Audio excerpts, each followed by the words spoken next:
First reading is from the Gospel of Matthew, chapter 18.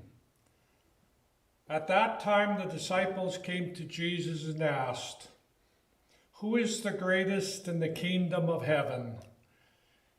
He called a child who he put among them and said, "Whomever becomes humble like this child is the greatest in the kingdom of heaven.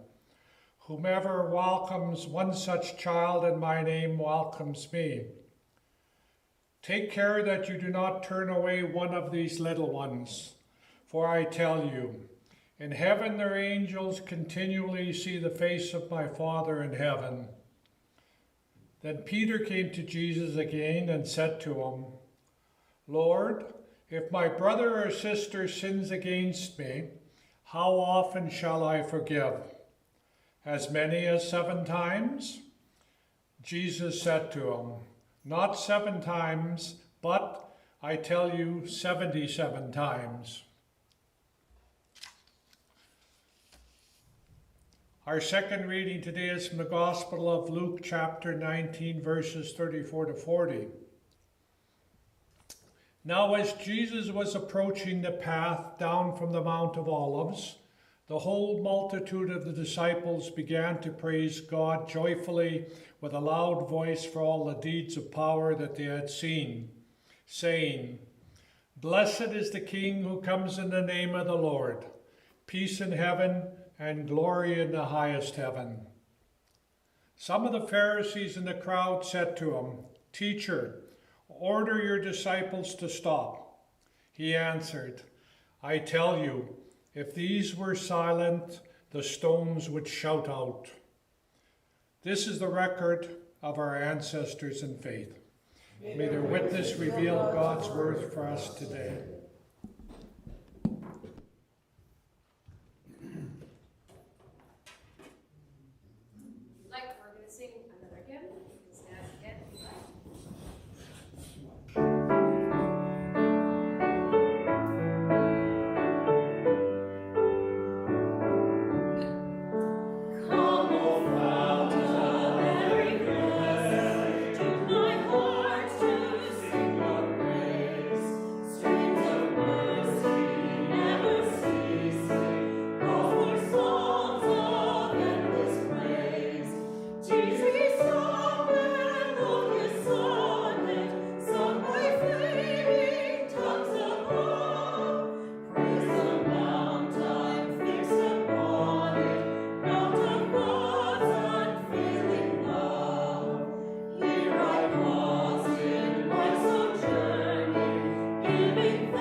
So we've been singing this hymn every week throughout the season of Lent. Those of you who are here regularly are probably starting to to know it very well. That's off, okay. Of course, we're using this hymn to frame our Lenten journey, and this year we're choosing to walk with the disciple Peter and trace his discipleship journey as a way of reflecting on our own journey, the ups and downs, the times of certainty and earnestness, the times of doubt, the times even, in fact, of betraying what we say we believe, and then always finding grace and renewal in the love of Christ. Today we heard two scripture passages, thanks Paul, from two different gospels, one which continues our journey with the disciple Peter, and one which starts to intersect our journey with the events leading to Jesus' entry into Jerusalem, which we will be focusing on more next week on Palm Sunday, and the final days of his life. In the reading from Matthew's Gospel, Jesus is questioned by the disciples about who is the greatest in the kingdom of God, the kingdom of heaven, and also about forgiveness. How many times should I be forgiving someone who sins against me? And in our journey with Peter this Lent, we've come to know him as always curious, always questioning, and eager to learn. Peter, as spokesperson for the disciples, was probably the one who asked that first question too, about who is first in the kingdom of God, even though he isn't specifically named. And we've come to know Jesus as many things, but including as a teacher of God's will and way. And that's the phrase we're pulling out of the hymn today, teach me, teach me. And in Jesus' answer, we hear a thread that comes through so many of Jesus' teaching. He talks about welcoming a child in his name. And this is the importance of welcome and belonging, in particular for those who are on the margins. That they are the ones with status in God's eyes, who will be lifted up and placed first. Then we have the passage from Luke. I tell you, if you silence my witnesses, even the stones will shout out. And we know Jesus called Peter the rock, the one on whom he would build the movement. In this passage, we hear Jesus comment, if those, his followers, are silenced, then even the actual rocks themselves will shout out, will testify. And in an indirect way, there's a teaching there as well from Jesus, who used a lot of nature, land-based imagery, that nature herself is a teacher, is a witness to the nature of how God works in the world and to what is good and natural. In other words, what is of God. In the United Church of Canada, we believe that the full spectrum of sexual orientation and gender identity and expression is of God. And honoring that is an important aspect of our work as an affirming congregation. So today, as I mentioned, we're taking time to intentionally do some more of that work. We don't vote to be an affirming congregation and then that's all great. It's not just all rainbows. And part of that is centering voices and experiences of queer folks and continuing to learn and grow as a community. So I'm very pleased to, with that preamble, to welcome Francis to offer a reflection for us today. And I'll just read you a little bit about Francis. He was born and raised in and around Vancouver, spent 10 years in Toronto. I'm sorry to hear that. Condolences. Between 1998 and 2009. He obtained a Bachelor of Arts in Visual Art and Sociocultural Anthropology from UBC in 2015, and studied theology and ministry at my alma mater as well, Vancouver School of Theology, in 2021. Francis has worked in residential and commercial construction for over 20 years, has trained as a finishing carpenter and painter, and has many interests. Especially he loves to grow organic vegetables, another point of connection for us here at Trinity-Grace, bake bread, hike local trails, and with his partner Michaela, who's also here this morning, and cook good food. Francis is currently working as the living caretaker at St. Philip's Anglican Church, and he sits on the board of Metro Vancouver Alliance, which we have also collaborated with in the past, and serves on the council of Salal and Cedar Watershed Discipleship Community. So, welcome, Francis.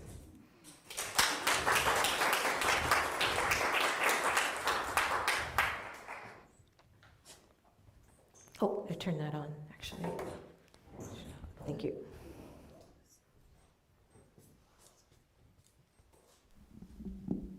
Thank you. Thanks, everyone. Thank you for inviting me to share a bit of my experience with you.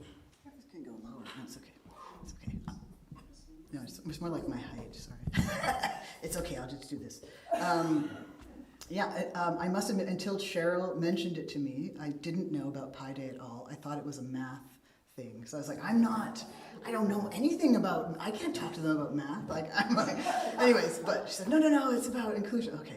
So, yes, I'm happy to see Trinity-Grace and the United Church of Canada engaging in discussions. Give me another mic. Okay. Just so I can hear. Okay, great. Okay. Yeah, I'm happy to see that Trinity-Grace is engaging in this discussion. It's very important right now.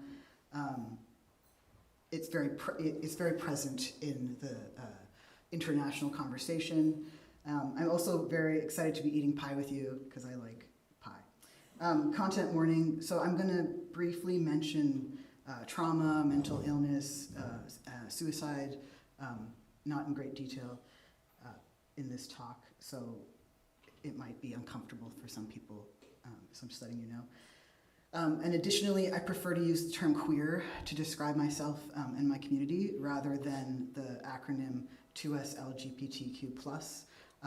Just queer just rolls off the tongue better for me, and I feel like it's a good umbrella term that can hold a lot of different experiences of queer and gender diverse peoples. So queer and trans individuals have always existed, and their presence has always intertwined with the fabric of the church, whether it was written about or not. As beloved children of God, we share in the inherent dignity and worth accorded to all humans and all of this creation. Yet, my journey towards having a mature and loving relationship with God was not devoid of challenges. I was raised in a traditional Orthodox fundamentalist environment where the lines between Christianity and culture didn't really exist. There's nothing different for me. I struggled to differentiate between familial rejection and divine disapproval because there was no difference between family and God, the way I was raised. From a very young age, from under 5, I have memories of the gender binary being enforced by everyone. It feels like everyone around me, grandparents, aunts, uncles, TV, cartoons, everything, Disney, school. Less so my mom, honestly, and my dad, but more peripheral family. We lived in an intergenerational home with my grandparents on Cotton Drive and First Avenue, really close by here. My family's from the Italian immigrant diaspora that came over in the 60s on my mom's side. So I have many, many wonderful memories of that time, but I also remember how very clearly that I wasn't supposed to play with certain things, and I wasn't supposed to do certain things or wear certain things. So I was always interested in tools and woodworking and tinkering, but the adults in my life actively discouraged me, like all the time. It's like, no, that's for boys, right? That's for boys, it's not for you. You're not a boy. It's for your brother. It's for your cousin John. It's not for you. And it's like, what is for me? It's like, well, you can learn to wash dishes, like, here's the Fisher Price little bowl, and like my mom had set up dish soap, and it was fun. Like I didn't mind doing that either. That was, so I learned to wash dishes from the age of 3, and Windex, they taught me how to clean windows, I was like 3 years old. Yeah. Anyways, so unfortunately for me, my attention gravitated towards all of the things that I wasn't supposed to be interested in. I was also, like Peter, someone who asked why all the time. Why? And this became very annoying, I think, for my family. I loved spending time with my grandfather and watching him work in the garden and fix things. He was, I think, the only man in my family that I wasn't afraid of, I realized later in life. He was always kind to me, even if he disapproved of the tools I wanted to play with, you know, he would just say, but he would leave me alone. Around the age of 19, I became an apprentice carpenter. I tried to pursue my passion for woodworking only to confront the toxicity pervasive within the construction industry, which ultimately ended my apprenticeship early after completing half of it. So I only completed 2 years of it. It became clear that I would have to fight to survive in that world daily. And that made focusing on work very difficult. Just getting through the day, you know, just getting to work, getting through the day became, you know, a battle. So I couldn't do it, you know. Mentally, I couldn't do it. Yeah. So this was way before I transitioned physically. So the way I'm treated now in the construction and trades environment, looking like this, is very different. It's like complete opposite. Passing as a man in this world makes life a lot easier, sadly, in certain environments. There's a pervasive anxiety experienced by many queer individuals, stemming from societal hostility, compounded by legislative actions that are targeting trans youth.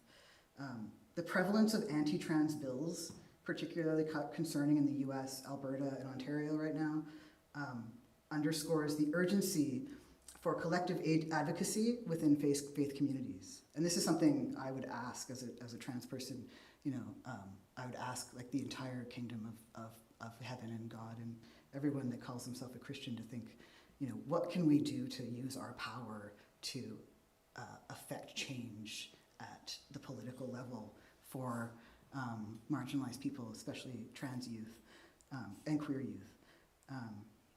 It's very hard to live our lives in a healthy and balanced way when our very existence is called into question. The Premier and Government of Alberta is targeting trans youth as we speak right now. There are 60 anti-trans bills under consideration at the moment in the state of Oklahoma alone. This is the same state where 16-year-old Nex Benedict died recently of an overdose on a combination of Prozac and an antihistamine a day after they got into a fight in the bathroom at their high school with 3 girls. In 2023, 600 anti-trans bills were put forward in the US, and 2024 is already outpacing that number with 523 bills actively on the docket right now. So the rights of trans people are being systematically eroded, effectively making us illegal in some states. Additionally, the intersection of queerness and poverty exacerbates existing disparities. So if you can't get through school and you can't, you know, find a job or you can't get a job, you end up, you know, poor, right? And often you end up sick, you know, with chronic health issues. So essentially it's perpetuating this cycle of marginalization and poverty.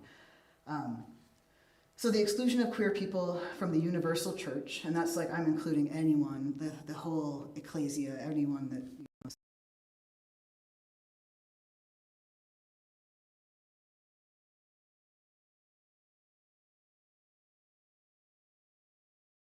know, have lost the love of God. Many queer people actually believe that. They believe that they're not loved by God.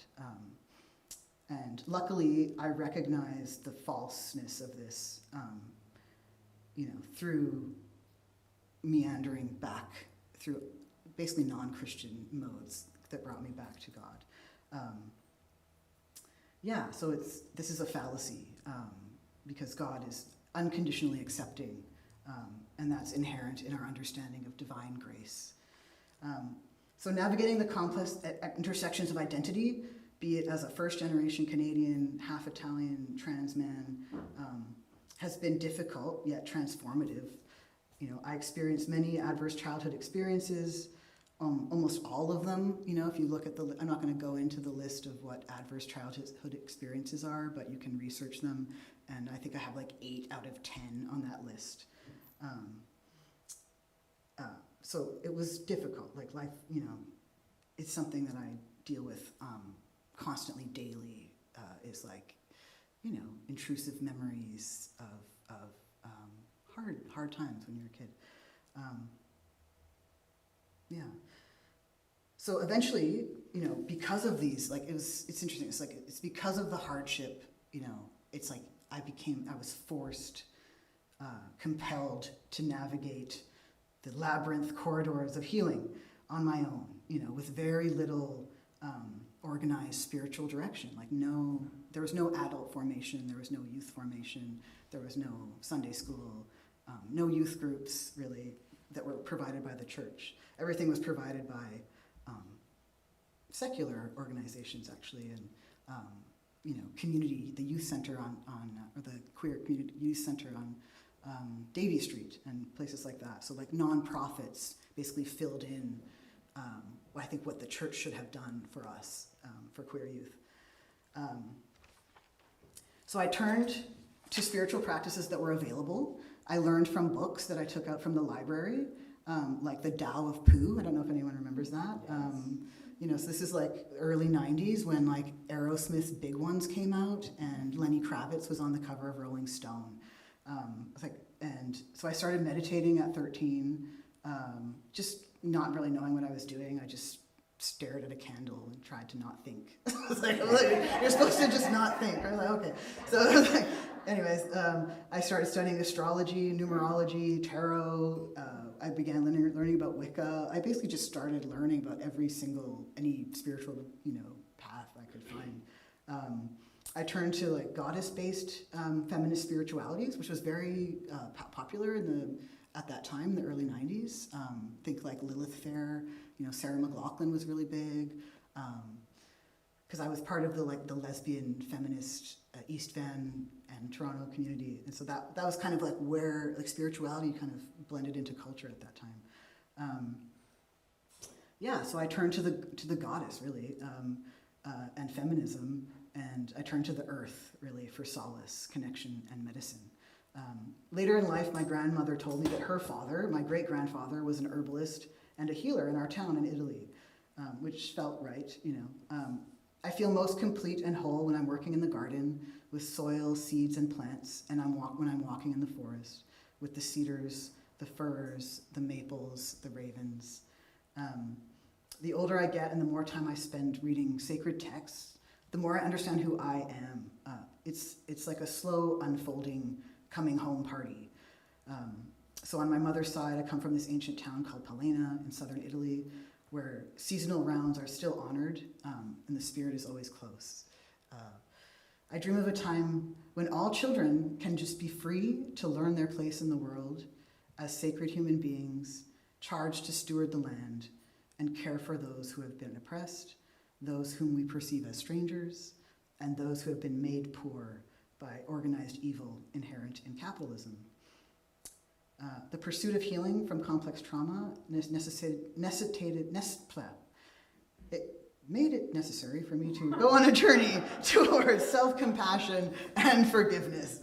I had to learn how to forgive the people who hurt me, right? I had to learn to forgive and to never stop forgiving. It's a constant process all the time. So this whole, how many times must I forgive? 7 times, In some places it says 7 times 7 or 7 times 77. Just basically this imagine this infinite number of forgivenesses that have to be made.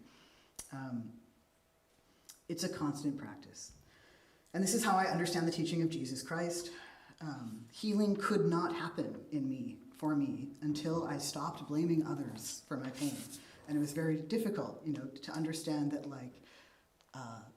I had no control over what was happening to me as a child, yet you have to put yourself in the position of the people that hurt you and realize that they have always also been hurt. And that is what I would call radical compassion or radical forgiveness. I don't think I call it that. I'm pretty sure that comes from the Dalai Lama or someone more esteemed than I am. I had to put myself in the shoes of my tormentors, right, to realize that they too had been hurt by the people who were supposed to protect them. So through this practice of introspection, spiritual questing, over 20 years, I reframed my understanding of divine love.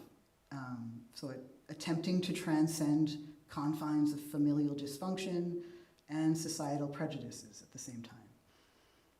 Christ's experience of trauma and forgiveness instilled a profound sense of empathy, enabling reconciliation with past traumas. Amidst the shadows, or perhaps because of the shadows, I found solace in embodied spiritual practice, plant medicine, meditation, facilitated by the guidance of very special and compassionate mentors / angels, one of whom is sitting back there, named Cheryl. Cheryl is the first person that taught me how to listen to my breath and to feel my feet on the ground and learn about grounding and learn that my body was a place that I could listen to, that it wasn't just this place of pain. So my upbringing was steeped in this beautiful food-based culture, deep ancestral beliefs, and deep and unprocessed intergenerational trauma stemming from before World War II. It presented huge challenges as a child and as an adult still. Nevertheless, through the grace of God and some theological reevaluation, introspection, I found a pathway towards embracing radical divine inclusivity, I will call it. And so I continue to navigate this reality of living in this body, carrying all the complexities of learning to truly just be myself. And I'm reminded of the imperative for authentic inclusivity within religious communities, and I'm very grateful that a place like Trinity-Grace exists where, as soon as I walk in, I feel welcome here, and it's not just the symbols, it's not just the pride flags, it's a felt, lived energy that is palpable.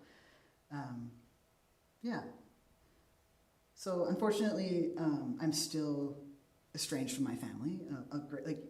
So church has become, church has replaced family in a lot of ways for me, and I think that's something that maybe the church. I'm not sure if everyone understands that. Like the reason that church needs to be open is because we need to be here.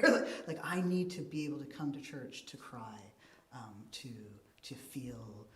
To remember the stories, to remember the tradition I was born into and baptized into when I was 8 months old. It needs to be a place where we can come and sit and just be ourselves and pray and just be human and learn. So in the end, I'd say let us endeavor to cultivate spaces of genuine acceptance, embodying principles of peace, reconciliation, and respect. And may we continue to walk the path of compassion and understanding, embracing the inherent diversity of human experience.